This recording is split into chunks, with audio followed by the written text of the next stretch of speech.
আসসালামু আলাইকুম। দিনাজপুরের তাপমাত্রা 8.5 ডিগ্রি সেলসিয়াস। অন্যদের তুলনায় কি বেশি ঠান্ডা লাগছে আপনার?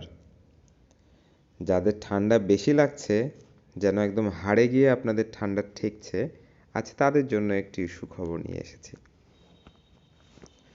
আপনারা এই সময়টিতে ভিটামিন ই 400 mg করে খেতে পারেন।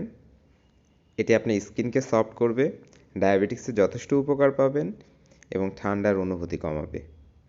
যাদের ঠান্ডা অলরেডি লেগে গিয়েছে, নিঃশ্বাসের সমস্যা আছে, ফুসফুসে ইনফেকশনেরও হিস্ট্রি রয়েছে, তারা সপ্তাহে কমপক্ষে একটি 40,000 IU ভিটামিন ডি এবং প্রতিদিন 40 mg জিঙ্ক এবং ভিটামিন সি 1.5 গ্রাম নেবেন।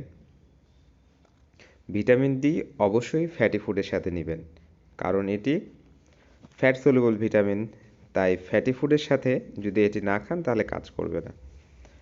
ফ্যাটি ফুড আবার কি? ফ্যাটি ফুড বলতে আমরা সাধারণত ডিমকে বোঝাই।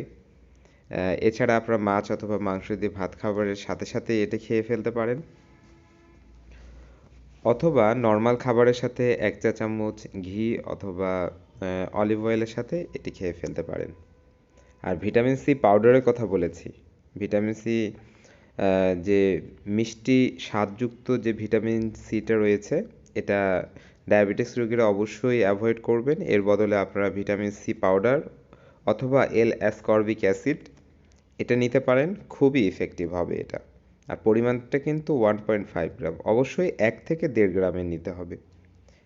বর্তমানে ঠান্ডার কারণে অনেকের ডায়রিয়ার প্রকোপ বেড়েছে। ঠান্ডার কারণে আমাদের ডাইজেস্টিভ সিস্টেম ভালো মতো কাজ করে না, তাই এই সমস্যাটি দেখা দিতে পারে।